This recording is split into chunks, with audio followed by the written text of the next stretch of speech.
WNYC-TV presents Barbaralee, Diamonstein, and...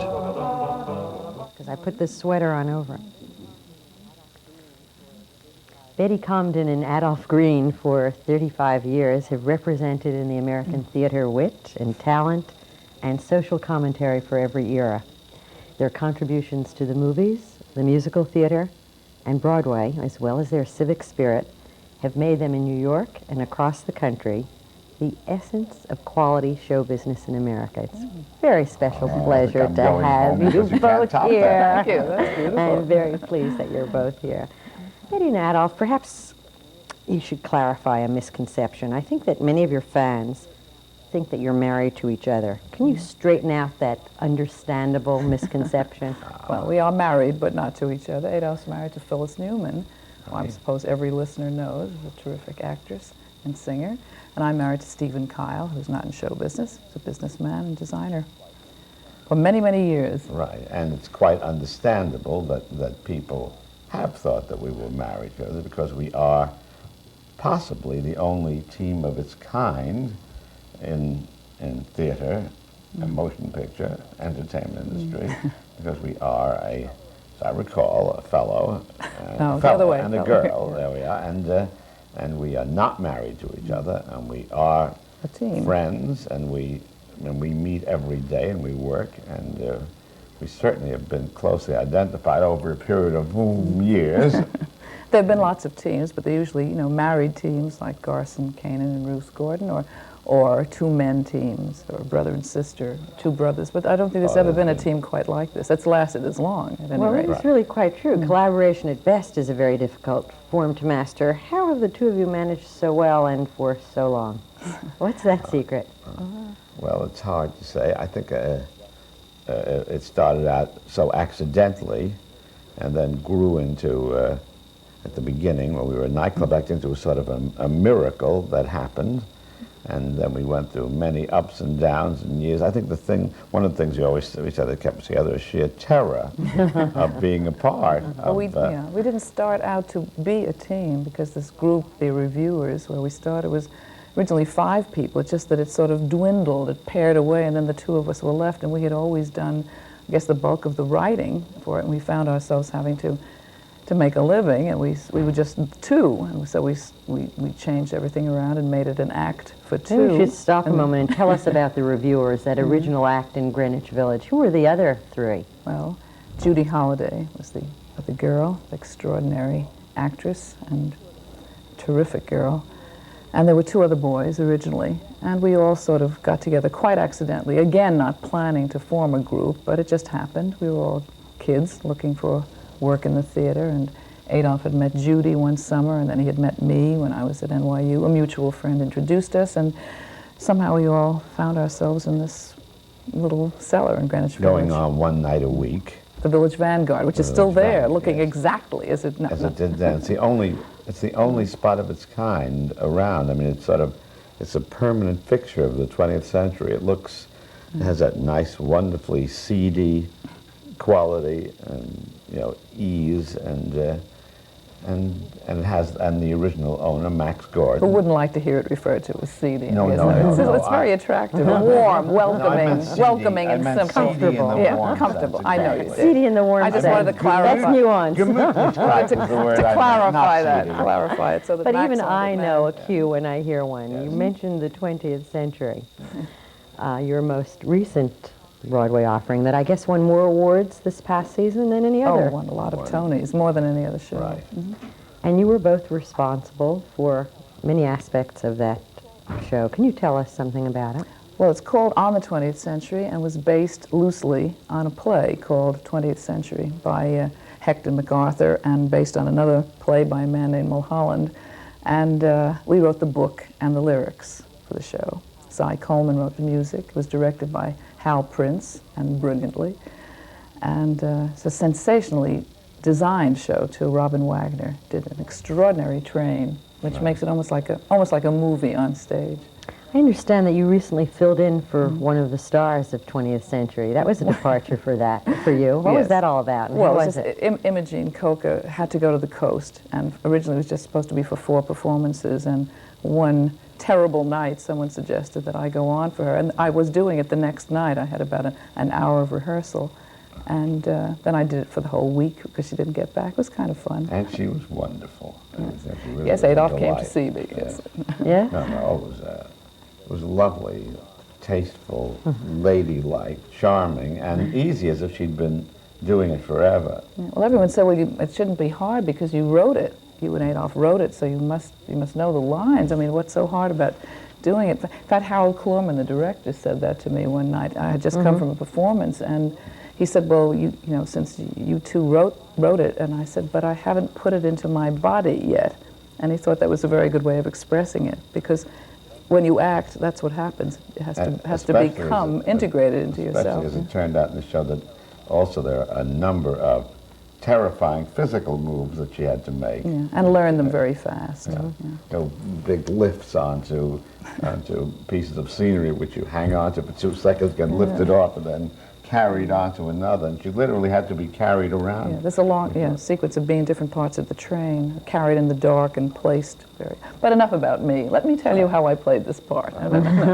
Do you think of yourselves primarily as performers, or do you prefer to create work for other people to perform? I'm thinking of your own evening with Comden and Green. Which do you prefer? We love to perform, but it's not our way of life. It's not what we've made, whatever pelf and feeble glory we've acquired. But it turns out to be both a wonderful, stimulating change, plus a source of income, as Betty says in an introduction at the beginning.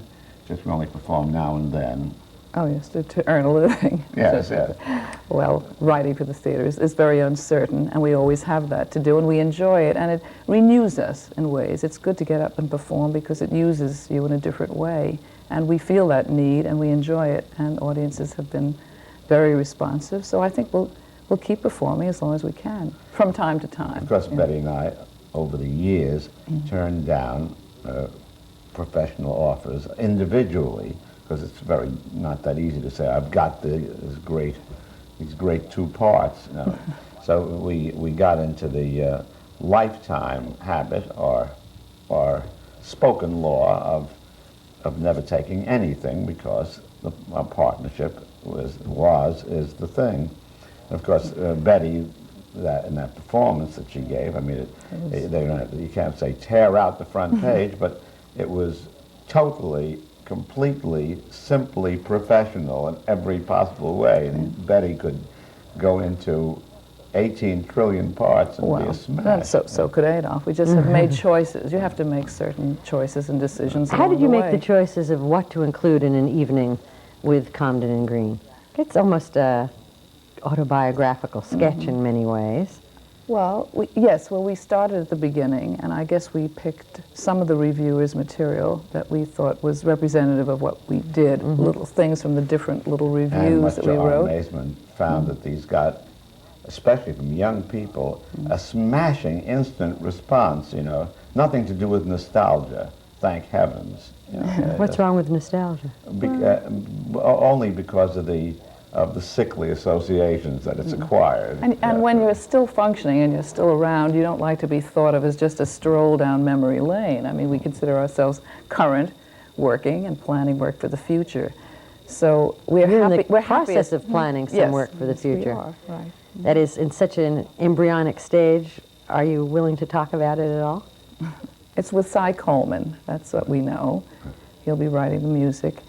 And because of certain things, we really can't get into it. Well, now. we'll look forward to that under any circumstances. What are some of your favorite little pieces from Comden, the evening of Comden and Green? 'Cause I have one that I really like a lot. Behind every man there's a woman. What else? Oh, inspiration. It's called Inspiration? Yeah. Could you do a little part of that for us? How could we do that? Well, it's about how behind every, we all know that behind every great man there's always a little woman, was responsible for the whole thing. And as I say in the introduction, we might have written it a little differently today because it has to do with the relationship of men and women. But that's a fact that people still think about, that there's this little woman behind every man. You disabuse us of that idea. Who were some of the people that you invoke? Those Beethoven. Beethoven, yes. Samuel Morse and Rimsky-Korsakov. That's a good group. Yeah. And in each case, we show how it would seem inadvertently the little woman inspired him to the greatest moment of insight and invention of his life. You know. You say that with such delight that I assume that among the little women who inspire you, Betty fills that role. Just tell us in detail, how and where do you go about collaborating? By the way, she doesn't fill it inadvertently. How do you go about collaborating? I mean, how do we work? Yes. We meet every day. It's like going to the office. Is your office at home? Is it a studio? Yeah, we both have work rooms. We each of us has a room in our respective homes where we work, and we work mainly at my house. I have a work room at the top of the house, and we get together every day. And the hours every day. Every day. At the same time? And it depends. Well, roughly, and it depends on whether we have a project. The number of hours depends a great deal on exactly what we're doing, whether we're looking for an idea, and what whether we're in stage the that middle of something and we just might work And day if and we're night. really, yes, it's 24 hours a day once you're really going on a project. How do you happen to write lyrics and not music? Well, we write book and lyrics. Yes. And we wish we wrote music. Well, which one of you plays the piano? Neither of us does. Betty has 4 chords. Play a little bit. And in the days of the reviewers, she wrote a number with those 4 chords. And we all wrote music in those days because when you're young, you do anything. Whatever comes along, you do it. And we had no inhibitions about it. And we used to just sing melodies. And there was one boy who could play the piano pretty well, and he would play them. I mean, Adolph would maybe sing a whole tune at him, and he'd say, "Oh, you mean like this?" And then we'd add a line, and someone else would. And we wrote music. And then I was able to write some things with my little chords. Well, I don't understand how you can write lyrics now without doing the music. How does that get fit together? Sometimes we write dummy tunes. A lot of lyricists work that way. And sometimes you just hope and pray, and then the composer will be inspired once That it magic comes in. moment of coming together, the great crescendo. Exactly. Well, with all the changes that have happened in the decades, the political 30s and 40s, the post-war prosperity of the 50s, the social revolution of the 60s, and now whatever it is that we have in the 70s, how do you relate your work to all of that, or do you?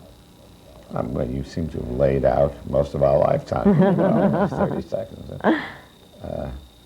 Well, you try to relate to it. I know we're always hoping we're going to write an original, and sometimes we do, and it certainly has to do with what's happening in the world today. And then, of course, sometimes you come to the conclusion we better do anything but take up what's happening in the world today. Let's go 300 years back. Well, we took a show, a play, 20th Century, which was early 30s. And it is the story of a man and a woman, a very overbearing, egocentric director, and a star, a woman he discovers and builds into a big star. And in the original play, she's very much a foil. She's a shrill, strident actress, very funny, but he has the upper hand all through. And I think something about the times we live in made us decide to build her part, to make her a much more interesting person. She's still this crazy, egomaniacal little actress, but she is strong, and she's also intelligent, and they are very equal. Their battle is an equal one at the end. And a great part of the play is the fact that she has created her independence and is nobody's little trilby. Yeah. And that's something that's an old play, and the thing does take place in the 30s, but it has an approach of today. To get back to an earlier thing, I'm so fascinated by the lyrics and not the music. Is there any kind of Are there lyrics? Can you write lyrics for any kind of music, or is there any particular kind that you prefer? Well, you see, writing songs for us is everything comes out of the book. I mean, we don't sit around. I wish we had written some just Tin Pan Alley hits. That'd be terrific, or disco hits, anything.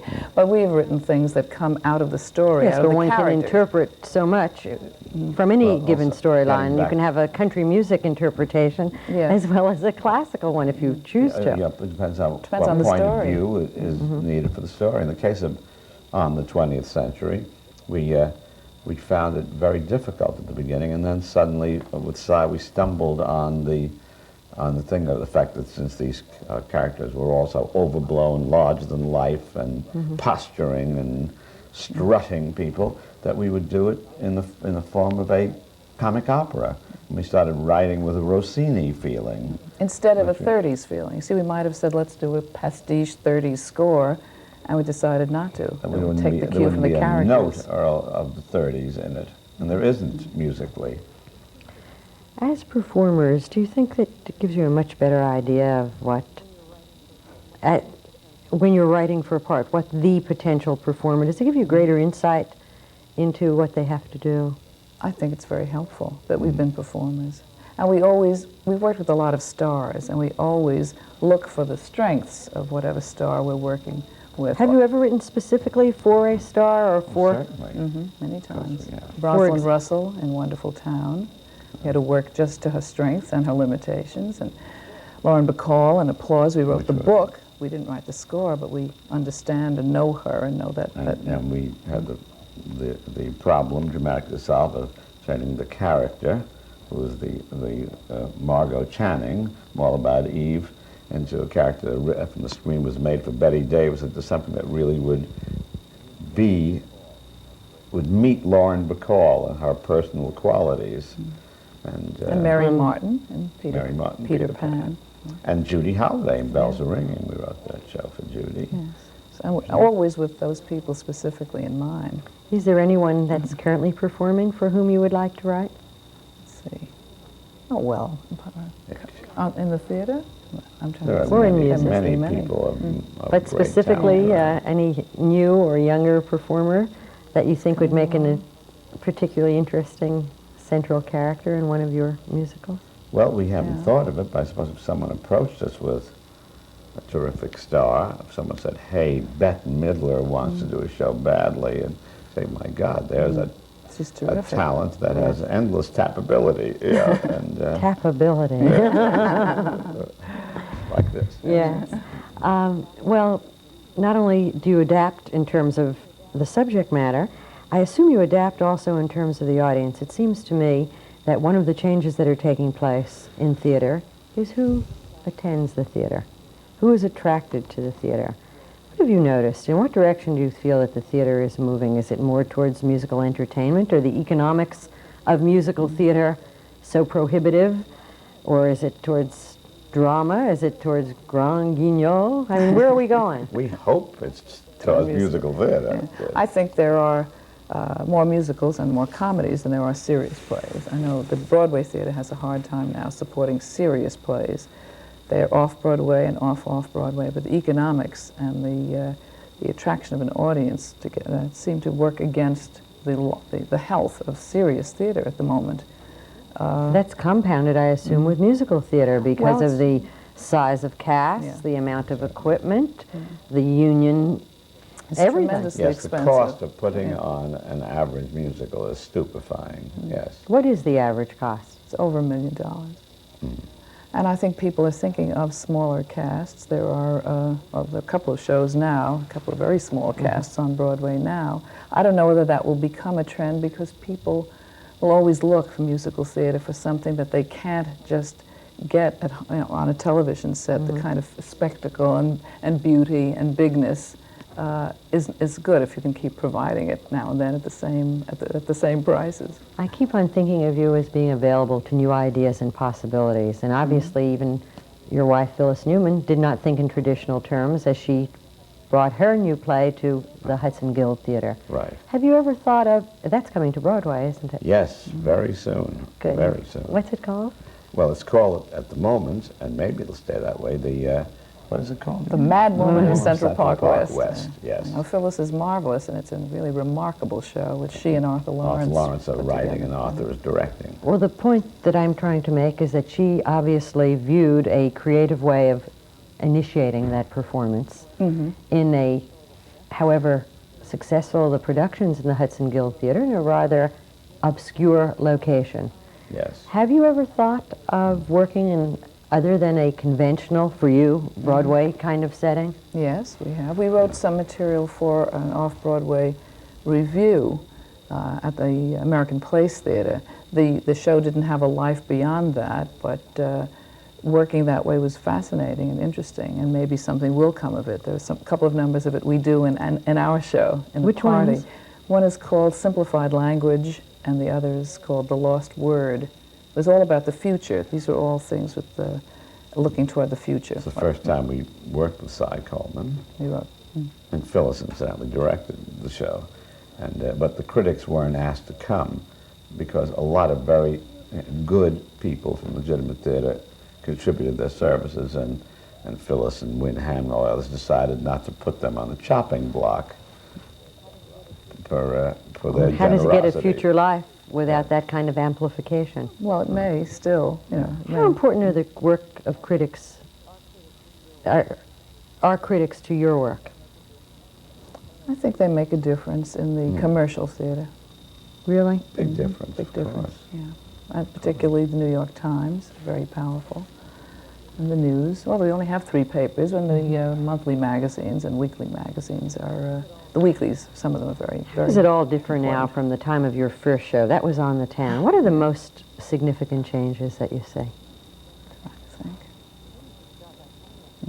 Maybe you should start by telling us about that first show. It was on the It's one of town. the things, and it's just a superficial thing, is the fact that George Abbott directed it marvelously.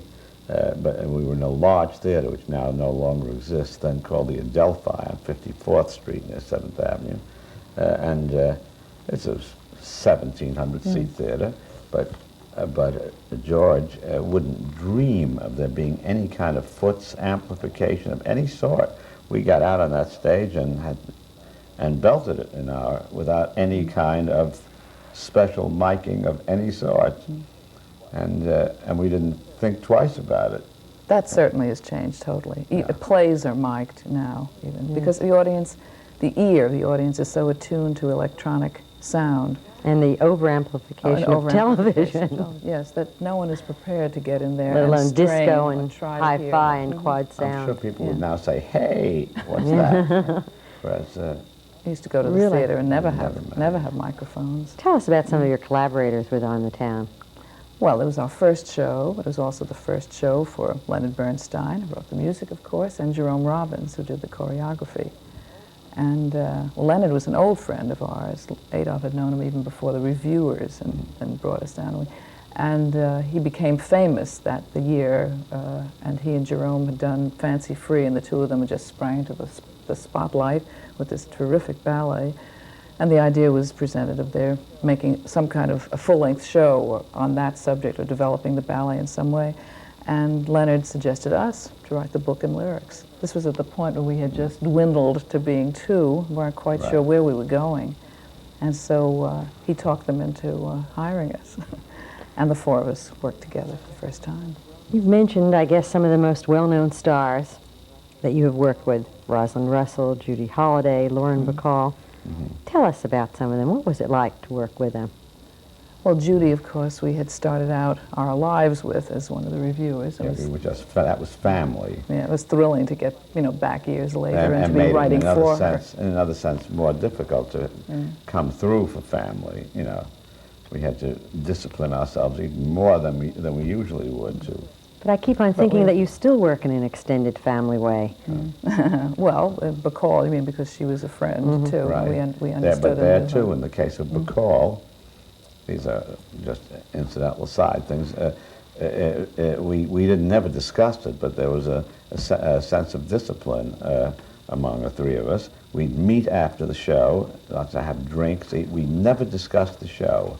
We made sure that anything that went on was between her and the director, Or between us and the director. And between us and the director. Which is the only way to She never keep- complained to us, and we never complained to There's her. always one station removed. Well, Right. the director should be in charge of all that, and all those outside meetings and plannings and are very bad for a show. Have you ever directed any of your own work? Not really. No. Did the idea ever come to you? It's flitted through our minds from time to time. Well, I think the thing that, any plans for that? Any None, plans for that? none, no. What is so striking to the outside observer is obviously your collaboration has lasted more than at least 50% of the marriages without at least any visible dispute or major rupture. How do you explain it? Particularly under the most stressful circumstances of collaboration, creation, deadlines, headlines, you know, all the things that exacerbate even the best of relationships. I guess How we do you must explain feel that? Are you such a calm fellow, Adolph, that everything is so easy and agreeable for you? I'm just the opposite. I'm a total hysteric. Neither of us is particularly calm. I think we must feel, without ever having discussed it, that the end results are worth it. I mean, that the pleasures of the working together are enormous, and what comes out eventually is something that gives us satisfaction most of the time. Otherwise, we wouldn't stay together. I mean, Because these little miracles have always kept happening. You know, while we were our act, the nightclub act, the reviewers, we got, you know, tremendous, I must say, critical acclaim, and people like Sid Perelman and Robert Benchley and people that sort of just were wild about us, and so that was, you know, that was great for. At the same time, we were desperately poor and totally unemployed 2/3 of the time. Well, those things no longer obtain. It's not out of desperation or fear or terror. What are the ground rules? How do you make it work? What I'm saying is always renewal. It's you know, we have felt a million times that the world, or our world, was finished, done. Where the hell are we going to go? You know, really, the bottom. And then suddenly, sometimes we started climbing out, clawing our way out, and then suddenly something wonderful has happened many, many times. but you're The wondering why at unexpected. that point we don't break up. I mean, isn't that Or in a it's not sense only that's what that you're- point, it's not a, I don't think that people often break up on the downside. It's when it's Oh, I see. either on the way up see. or perhaps when at the moment of collaboration, there are just so many decisions and so many differences. There's obviously always more than one way to write a line, Well, I'll a say this, lyric, and it's not always a better way, but it's a different way. Well, we've had disappointments in our work afterwards, and oh God, why the hell didn't we work harder? Why didn't we apply ourselves? You know, so damn sloppy. But on the other hand, we've been proud of a great deal of our work, and I don't think either of us have ever had the incentive to show up the other one, to prove to the world that we can make it on our own. Well, that's not one of our drives, and I guess you find that out early in a collaboration, and you either bust up or you stay together. Well, thanks for all of us. You've stayed together. Special thanks to you, Betty Comden and Adolph Green, obviously the essence of quality show business in America. And thank you, audience, for being with us, too.